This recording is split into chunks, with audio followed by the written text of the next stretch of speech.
The first time I caught Karen in my backyard, she was watering my plants, with my hose. She looked me dead in the eye and said, "You weren't doing it right." Like I was the intruder in my own home. I should have known then that I was dealing with something far beyond normal neighborly disputes. But I was stupid. I let it slide. That was my first mistake.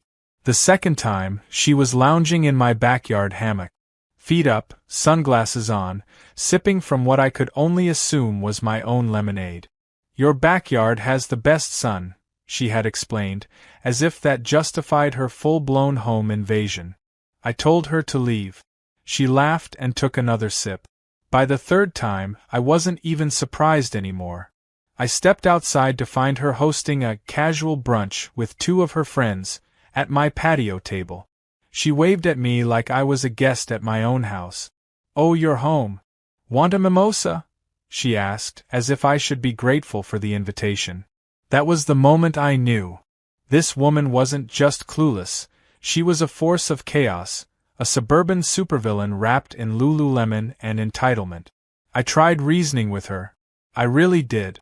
I told her she wasn't allowed on my property. She told me, "The HOA technically doesn't own the airspace above your backyard, so I'm not really trespassing." I called the police. They came, they saw, and they left after giving her a warning she laughed off before stepping right back into my yard the very next day. Then came the hot tub incident. It was a crisp Saturday morning when I found her soaking in my hot tub, her head resting on a folded towel like she was in a spa. "It's perfect temperature today," she said, closing her eyes. I lost it. I told her to get out. She sighed dramatically. "Legally, you can't kick someone out of water," she said. "Water belongs to nature." I stared at her, trying to decide whether I was actually awake or just trapped in the worst fever dream of my life. This was war. I did my research. I looked into electric fences, but that felt extreme. Security cameras? She wouldn't care. A lawsuit? She'd probably countersue me for emotional distress, after I denied her access to my garden gnome collection. That's when I found the ad. Need to keep unwanted guests out? Meet Titan, the ultimate guard dog. I clicked the link. Titan was no ordinary dog. 7 feet tall when standing, a mix of wolf, mastiff, and possibly a prehistoric beast. His photos alone made me question if he was real or just a creature summoned from the depths of mythology. The reviews were glowing. "Titan changed my life. Better than any security system. My ex-wife hasn't been back since. That last one sold me." The breeder didn't even hesitate when I asked for a price. "Titan doesn't go to just anyone," he said. "He's special." I assured him that I needed special. He was delivered the next day. Titan was massive. Pure muscle, thick black fur, and eyes that made you question your life choices. But surprisingly, he was calm. Friendly, even. I spent the day getting to know him, playing fetch, scratching behind his ears. He was perfect. Then Karen showed up. It was like a switch flipped. The second she stepped onto my lawn, Titan changed.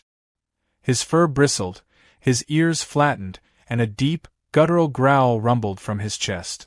Karen stopped mid-step, 1 foot in the air, as Titan locked onto her like she was the final boss in his video game. "A nice doggy," she tried, backing up.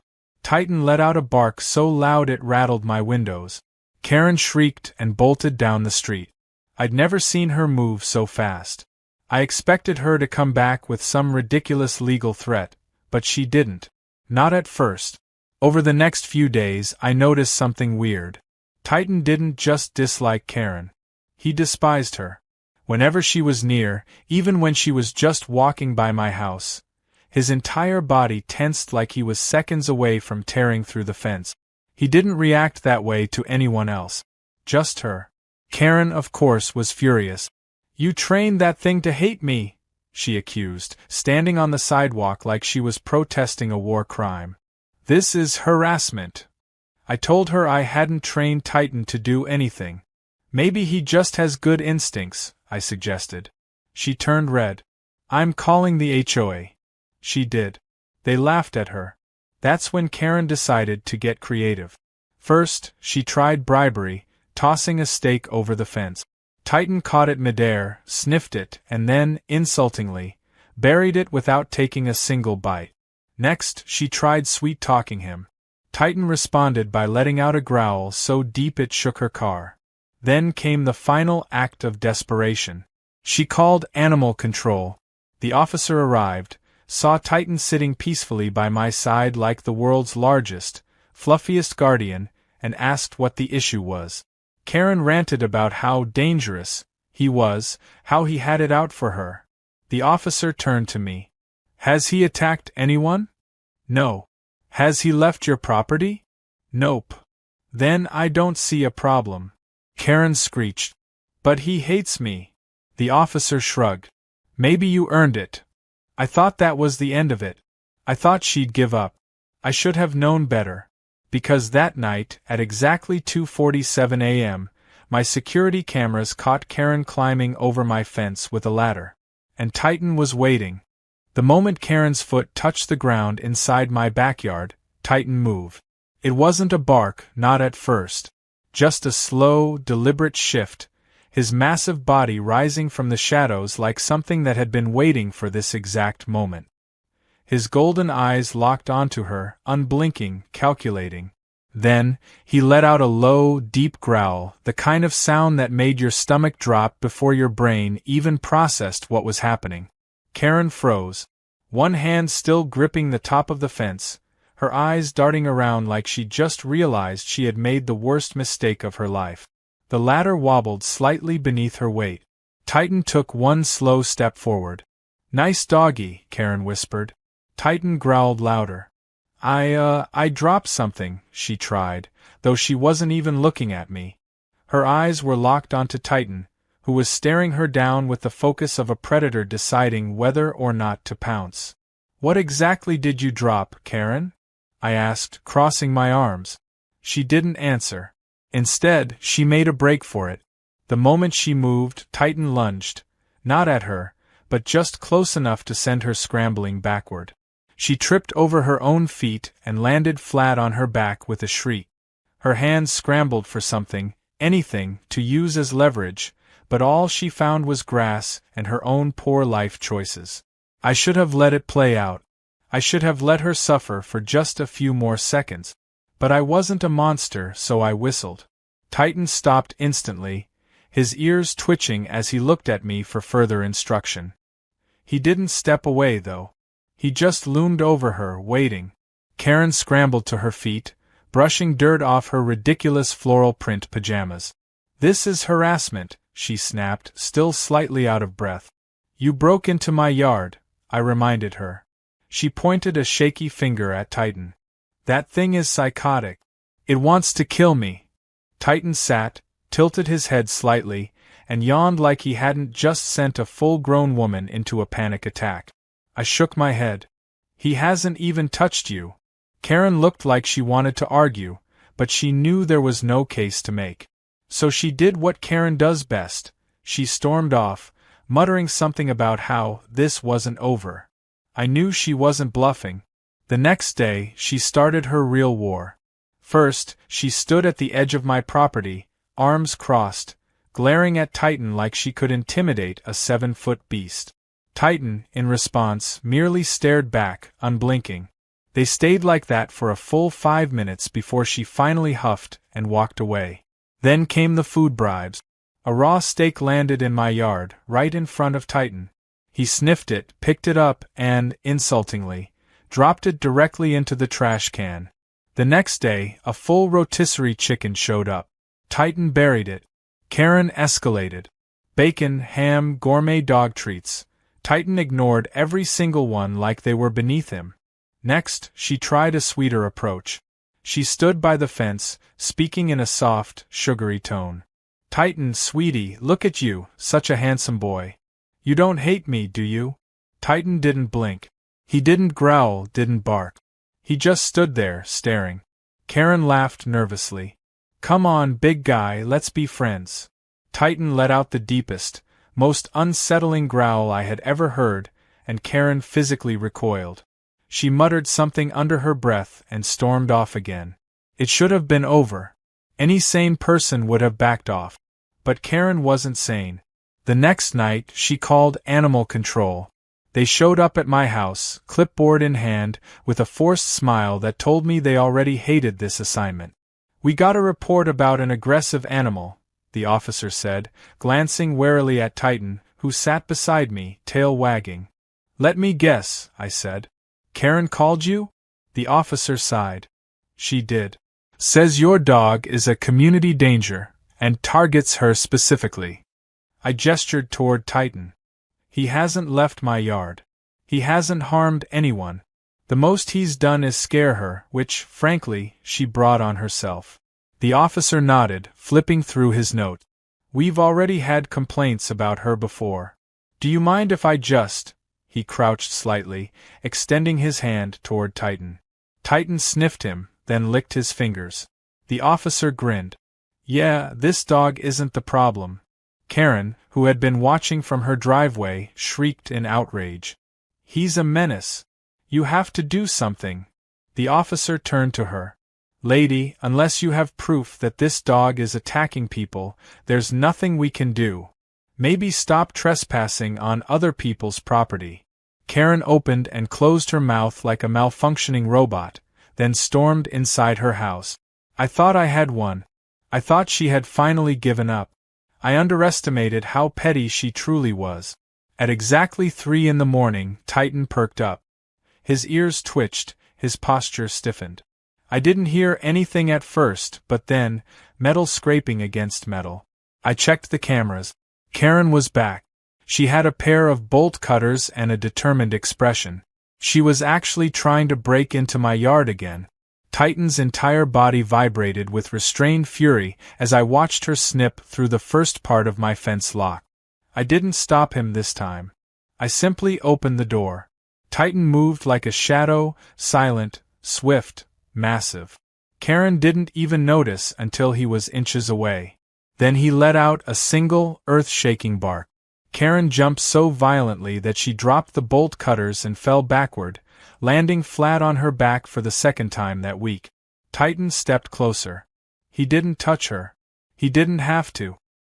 His sheer presence was enough to make her go completely still, staring up at him in pure, unfiltered terror. I stepped outside, arms crossed. "You're really committed to this whole breaking and entering thing, huh?" Karen whimpered. Actually whimpered. I sighed. "You might want to run." Karen didn't need to be told twice. She scrambled to her feet, bolted out of my yard, and sprinted down the street in her pajamas.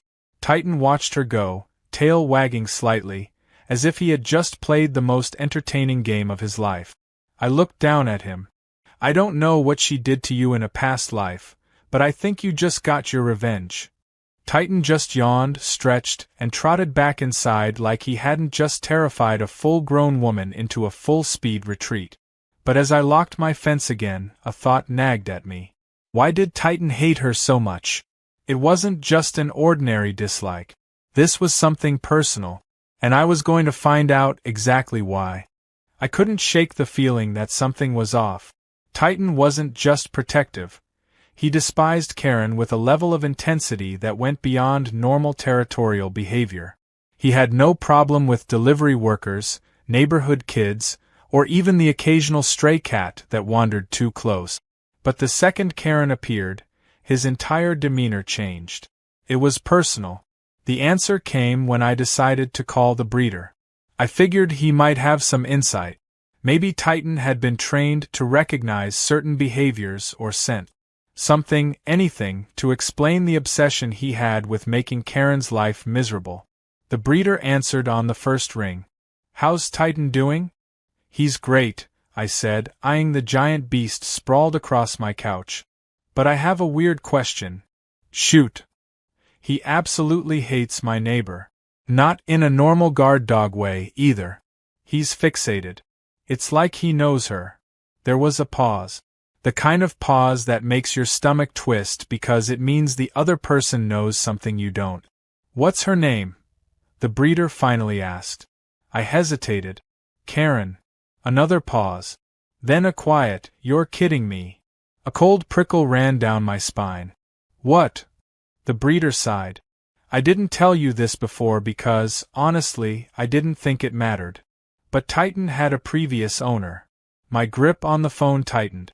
"And she abandoned him." The words sent a rush of heat through my veins. I looked over at Titan, who was chewing idly on a toy, blissfully unaware that his past was finally catching up to him.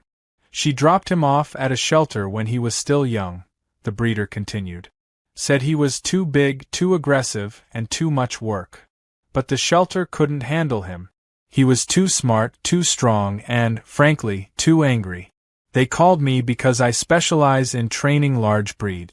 I took him in, and after a while, he calmed down. But the thing is, dogs don't forget." "Not really." I let out a slow breath. "So you're telling me," the breeder finished for me, "your Karen is the same Karen who abandoned Titan years ago?" I looked at Titan again. He must have sensed my stare because he lifted his head, tongue lolling out in a doggy grin. A grin that masked the deep, unshakable grudge he'd apparently been carrying all these years. I had unknowingly adopted a dog with a personal vendetta, and Karen had no idea. I barely had time to process the revelation before the final showdown began. That night, I woke up to a noise outside. A rustling sound, followed by a metallic clatter. My stomach sank. I knew exactly what this was. I checked the cameras. Karen was back.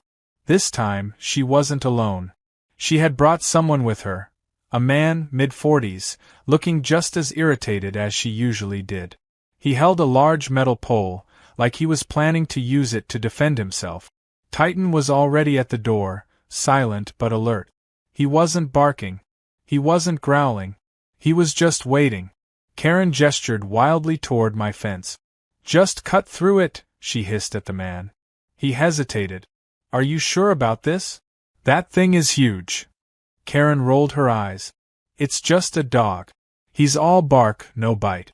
Once we're in, we'll deal with him." Titan exhaled sharply, a low huff of air, like he had just heard the most ridiculous statement of his life. I opened the door. Karen flinched. The man actually took a step back. But Titan didn't move. He just stood there, towering in the moonlight like something conjured from a nightmare. "Breaking and entering, Karen?" I said, crossing my arms. "That's a new low." She scowled. "Your dog is a menace. I have a right to protect myself." I let out a short laugh. "By sneaking into my yard in the middle of the night with bolt cutters?" The man next to her shifted uncomfortably. "Look, lady, I don't think this is worth it." "Shut up, Greg," Karen snapped. Titan took a single step forward. Just one. But it was enough. Greg dropped the pole. "Nope. I'm out." He turned on his heel and walked away. Karen gaped at him. "You coward! I paid you." Greg didn't look back. Not enough. That left Karen alone. Just her, me, and Titan. Her hands curled into fists. "I'll sue you," she spat. "I'll get your stupid mutt put down." I smiled. "Good luck with that. Because I know who you are now." She stilled. "What?" "You used to own him," I said. "Didn't you?" Karen's face went pale. "I know you abandoned him," I continued. "I know you dumped him like he was garbage and never looked back. But Titan?" He remembered. Her mouth opened, then closed. She looked at Titan, and for the first time, I saw something other than rage in her expression. Fear. Titan didn't move. He just watched her, silent and waiting. I took a step closer. "You can either leave and never come back, or I can call the cops and let them know you've broken into my yard 3 times now. Your choice." Karen's jaw tightened. She wanted to argue. She wanted to fight. But she had finally realized that she had lost. Without another word, she turned and stomped away. Titan watched her go, his tail flicking once. Then he yawned, stretched, and padded back inside, like he had just finished the easiest job of his life. The next morning, I saw a moving truck in Karen's driveway. She was gone by the end of the week. I never saw her again. Titan, on the other hand, became a legend in the neighborhood. People loved him. Kids would stop by to see him, and the mailman even started bringing him treats. He protected the house, but more than that, he became my best friend.